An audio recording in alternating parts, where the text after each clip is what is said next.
Hey everyone, welcome back to Mr. USA English, the place where you learn to speak real, confident, and natural English in everyday life.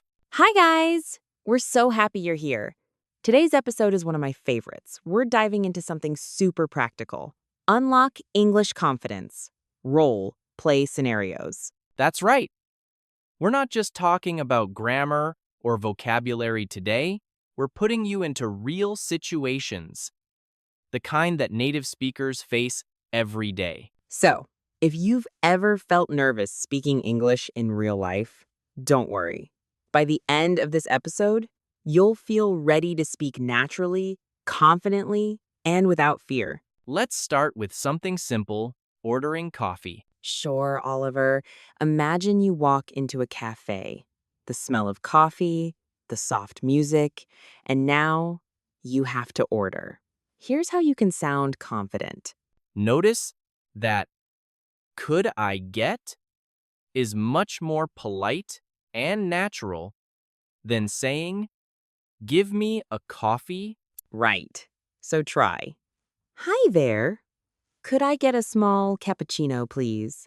And when the barista asks, for here or to go, you can reply, to go please. Or, if you're staying, say, for here, thanks. At the end, when they say, that'll be $4.50, you can reply, here you go. Or, can I pay by card? Nice and easy. That's how native speakers make small talk without stress. Let's move on to something more real life. Taking a taxi. Imagine you're at the airport and you need to tell the driver where you're going. You could say, hi, can you take me to Fifth Avenue, please? If you're not sure how long it'll take, ask, how long will it take to get there? And if you want to sound extra natural, is it a busy route at this time? Great question. And when you arrive, say, could you please stop here?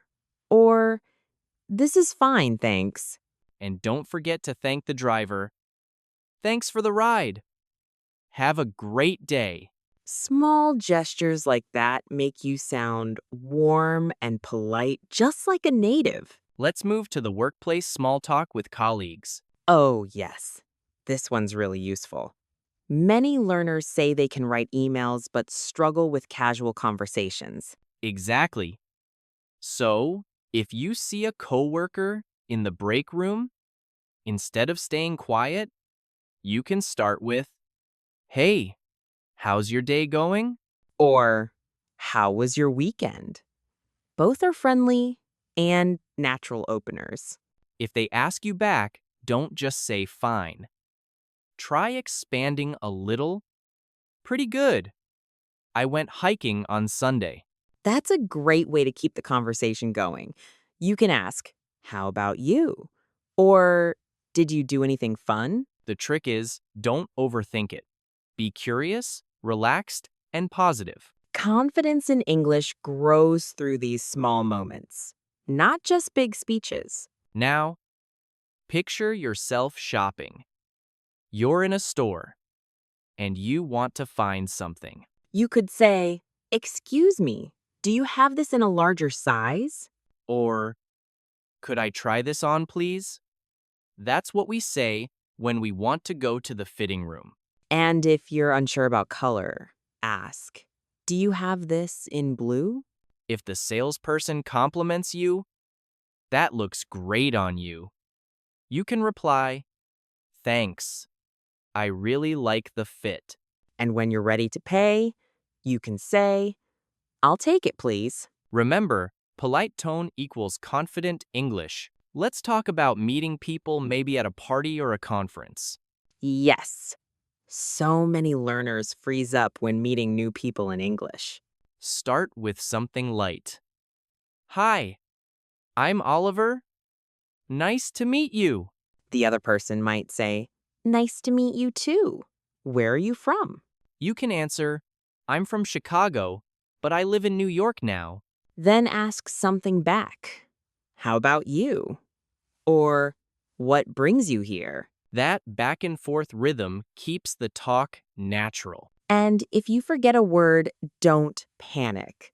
Just smile and rephrase, oh, I mean, works wonders. All right, now it's time for something a bit more serious, a job interview. Yes, this one makes people nervous, but it's actually a great chance to show your English and confidence. A classic question is, tell me about yourself. Don't just list facts, say, I'm an enthusiastic learner with experience in marketing. I love helping people and improving every day. When they ask, what are your strengths? You can say, I'm reliable, detail-oriented, and I work well in teams. And if they ask about weaknesses, be honest but positive. I used to get nervous speaking in public, but I've been practicing and improving a lot. That's confidence, not perfection. Exactly.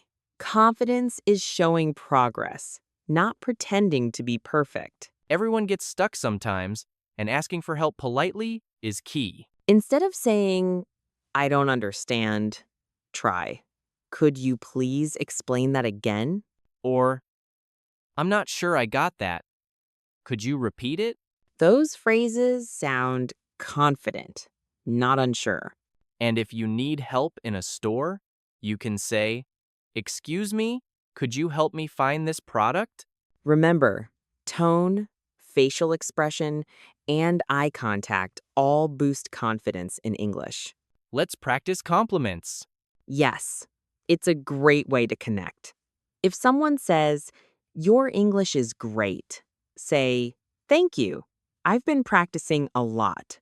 Or, if you compliment someone, I really like your accent. It sounds natural. Or, that's a great presentation, very clear. Compliments open doors. They make others comfortable, and that's a true sign of confidence. Exactly. Confidence in English isn't about showing off, it's about connecting kindly. Okay, this one's practical, making a reservation for dinner or a hotel. For a restaurant, you can say, hi, I'd like to make a reservation for two at 7 p.m., please. Or for a hotel.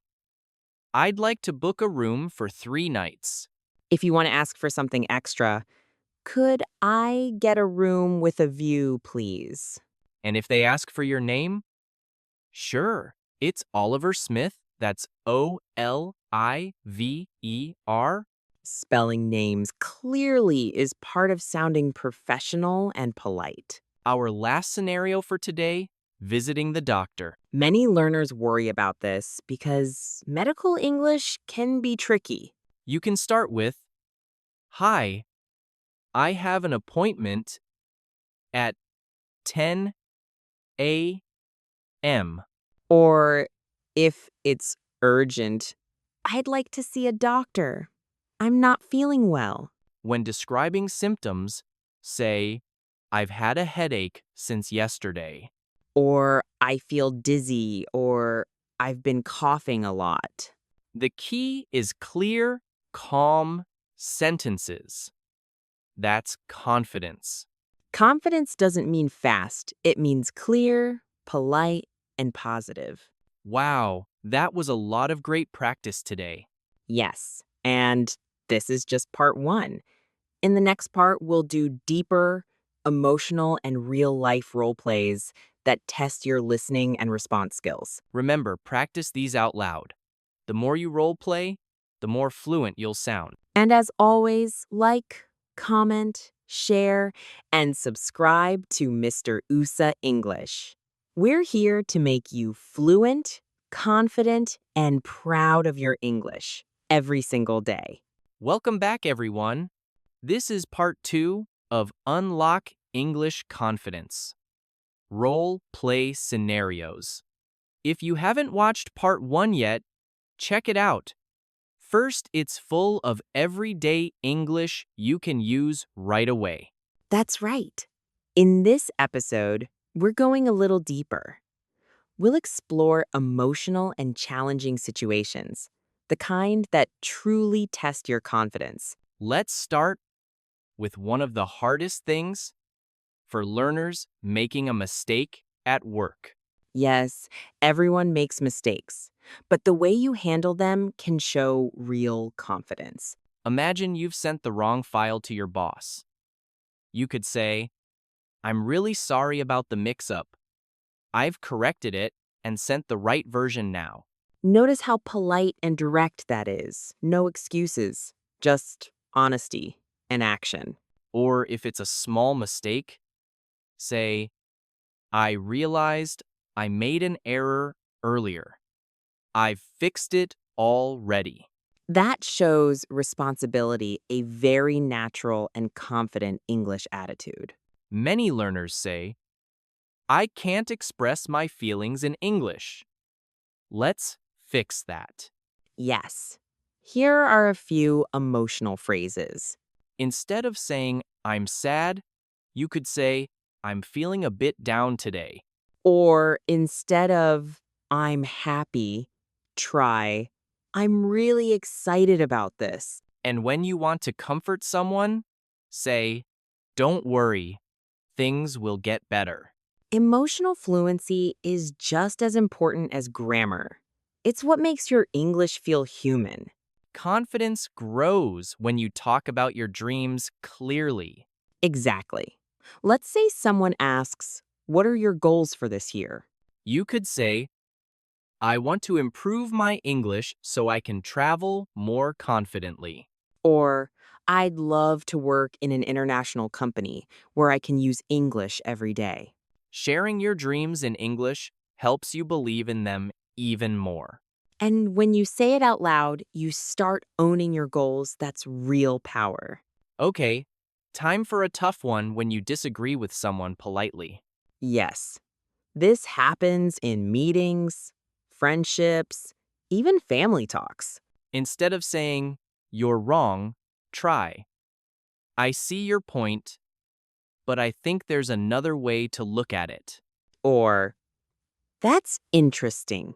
Here's my opinion. Notice how it's calm, polite, but confident. Polite disagreement is an art in English. It shows maturity and respect. Many of you ask, Oliver, how do I speak English without feeling nervous? Oh, yes, that's a big one. Here's the secret: everyone gets nervous, even native speakers. What helps is to prepare simple starter lines. For example, Hi, I'm a bit nervous speaking English, but I'm excited to try. That line alone makes people smile and respect your honesty. Confidence isn't about never being scared. It's about speaking anyway. Exactly. Practice makes courage, not perfection. Phone conversations can feel extra hard, right?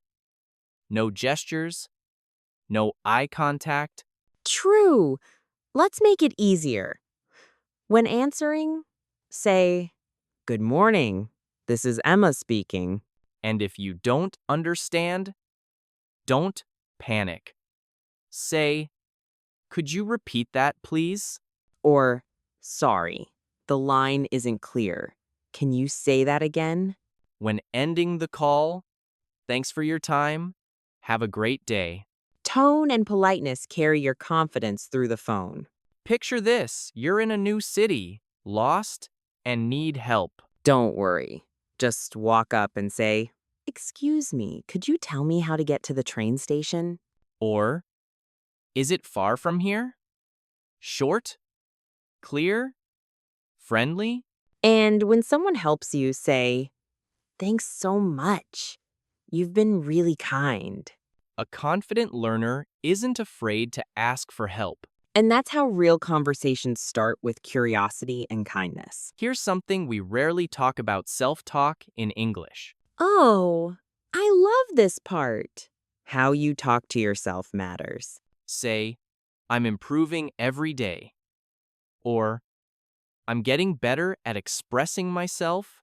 Positive self-talk builds confidence faster than any grammar book. The more kind words you say to yourself, the more fluent your heart becomes. English confidence starts in your mind.